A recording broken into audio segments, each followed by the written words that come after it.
Exam ಅಂತ ಸಾಕಾಗೋಗಿತ್ತು. ಹೌದು ಕಣ, ಸಮರ ಹಾಲಿಡೇಸ್ ಯಾವಾಗ ಬರುತ್ತೋ, ಊರು ಯಾವಾಗ ಹೋಯ್ತು ಅಂತ ಕಾಯ್ತಾ ಇದ್ವಿ. ನಾವಿಬ್ರು ಅಷ್ಟೇ ಕಣೋ, ನೀವಿಬ್ರು ಯಾವಾಗ ಬರ್ತೀರಾ, ನಾವೆಲ್ಲ ಸೇರಿ ಯಾವಾಗ ಆಟ ಆಡ್ತೀವಿ ಅಂತ ಕಾಯ್ತಾ ಇದ್ವಿ. ಸರಿ ಸರಿ, ಇವಾಗ ಏನ್ ಆಟ ಆಡೋಣ? ಎಲ್ಲಿ ನಮ್ಮ ಬೇರೆ ಫ್ರೆಂಡ್ಸ್? ಅವರೆಲ್ಲ ಬರೋದಿನ್ನ ಲೇಟ್ ಆಗ್ಬಹುದು. ಹೌದಾ? ಮತ್ತೆ ನಾವು ಇಷ್ಟು ಜನ ಏನ್ ಮಾಡೋದು? ಹೇ, ಹೋದ್ಸಲ ದಸರಾ ಹಾಲಿಡೇಸ್ ಬಂದಾಗ ಇಲ್ಲಿರೋ ಮರದ ಬಗ್ಗೆ ನೀನು ಜಾಸ್ತಿ ಹೇಳಿದ ಕಥೆನ ಹೇಳ್ತೀನಿ ಅಂದಿದ್ಯಲ್ಲ, ಅದನ್ನ ಇವಾಗ ಹೇಳು. ಅಯ್ಯೋ, ಅದು ತುಂಬಾ ದೊಡ್ಡ ಕತೆ, ನಿಮ್ಗೆಲ್ಲ ಬೋರ್ ಆಗಲ್ವಾ? ನೀನ್ ಅದ್ರ ಬಗ್ಗೆ ತಲೆ ಕೆಡಿಸ್ಕೋಬೇಡ, ನಾವ್ ಇಮ್ಯಾಜಿನ್ ಮಾಡ್ಕೋತೀವಿ. ಹೌದಾ? ಹಾಗಾದ್ರೆ ಬನ್ನಿ. ಎಲ್ಲಿಗೆ? ಇಮ್ಯಾಜಿನರಿ ವರ್ಲ್ಡ್ಗೆ.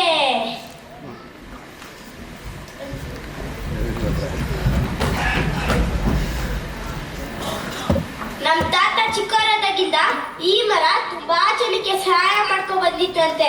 ಎಷ್ಟೋ ಪ್ರಾಣಿ ಪಕ್ಷಿಗಳಿಗೆ ಈ ಮರನೇ ಮನೆ ಆಗಿತ್ತಂತೆ.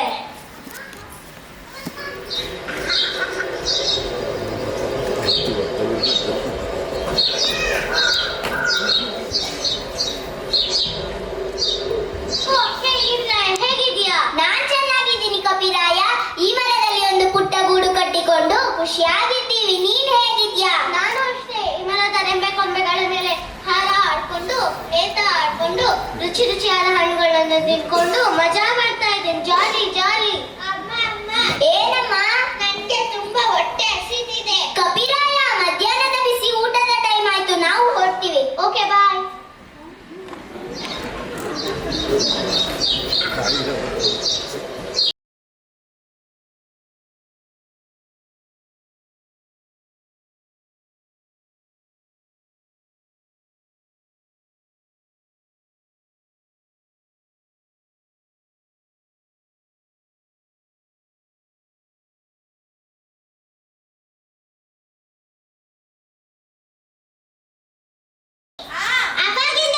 ಕಷ್ಟಪಟ್ಟಿದ್ದೀರಲ್ಲ, ಬನ್ನಿ ಸ್ವಲ್ಪ ಊಟ ಮಾಡಿ ವಿಶ್ರಾಂತಿ ತಗೊಳ್ಳಿ.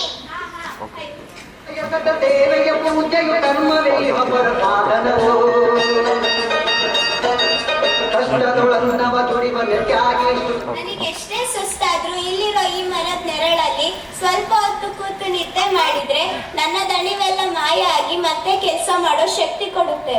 ಈ ಮರಕ್ಕೆ, ಈ ಪ್ರಕೃತಿಗಿರೋ ಶಕ್ತಿನೇ ಉಂಟದು. ಬನ್ನಿ ಬನ್ನಿ, ಬಿಸಿ ಬಿಸಿ ರಾಗಿ ಮುದ್ದೆ ನಾಟಿ ಕೋಳಿ ಸಾರು ಮಾಡಿದ್ದೀನಿ, ತಿನ್ನೋಣ.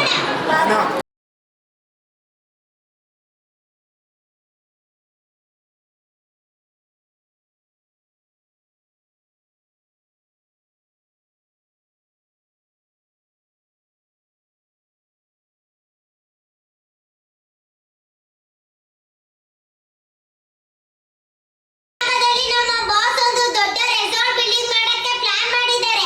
ಎಲ್ಲ ಕೆಲಸ ನೀಟಾಗಿ ನಡಿಬೇಕಾಯ್ತಾ?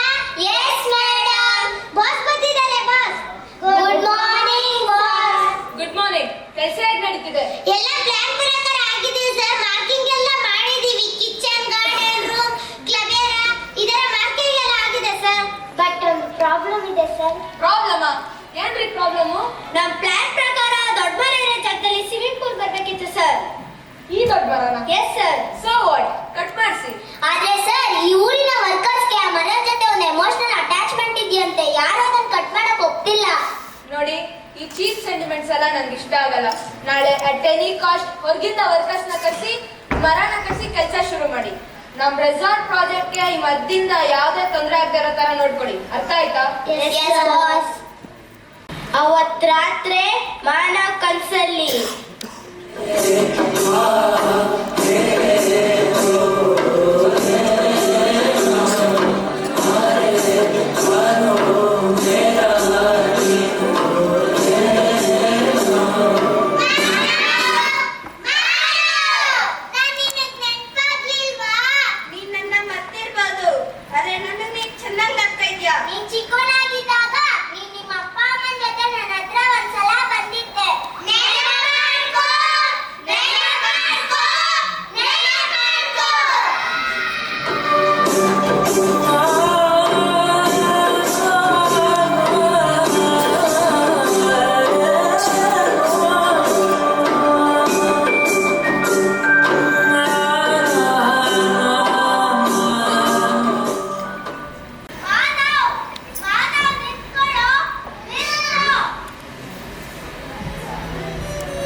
ನಂಗೆ ತುಂಬಾ ಹೊಟ್ಟೆ ಹಸಿದಿದೆ.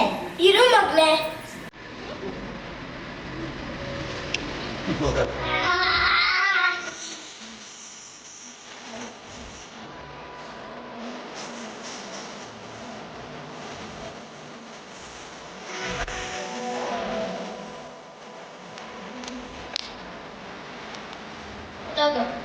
ಆಹಾ, ಎಣ್ಣೆ ಎಷ್ಟು ರುಚಿಯಾಗಿದೆ.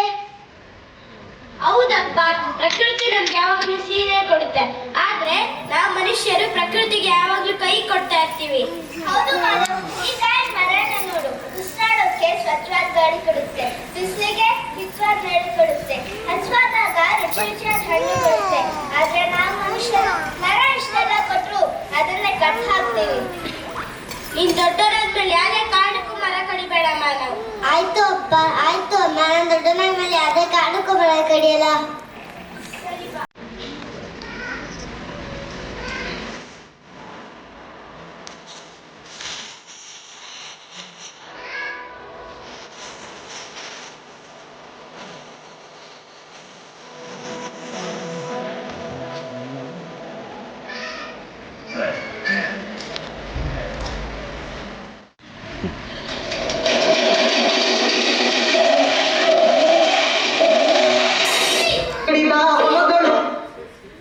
ಯಾವುದೇ ಕಾರಣಕ್ಕೂ ಕಡಿಬೇಡಿ.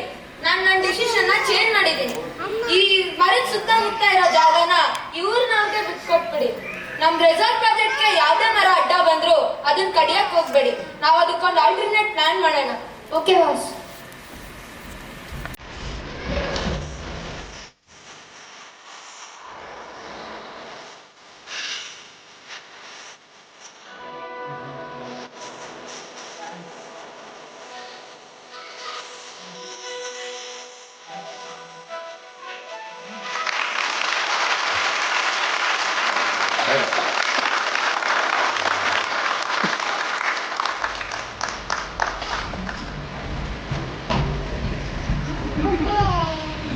ಇದು ಕತೆ. ಅವತ್ತು ಮಾನವ ಬಿಟ್ಟೋ ಜಾಗದಲ್ಲೇ ಇವತ್ತು ನಾವು ಆಟ ಆಡ್ತಾ ಇದ್ದೀವಿ. ಚಿಕ್ಕವರಾಗಿದ್ದಾಗ ನಡೆದಿದ್ದ ವಿಷಯನ ಮಾನವ ಮರ್ತಿದ್ದಾಗ ನಾವು ದೊಡ್ಡವರ ಮೇಲೆ ಈ ಕತೆನ ಮಡಿಬಾರ್ದು. ಹೌದು, ನಾವೆಲ್ಲ ನಮ್ಮ ಸ್ವಾರ್ಥಕ್ಕೆ ಮರಗಳನ್ನ ಕಡಿಬಾರ್ದು. ಕಾಡು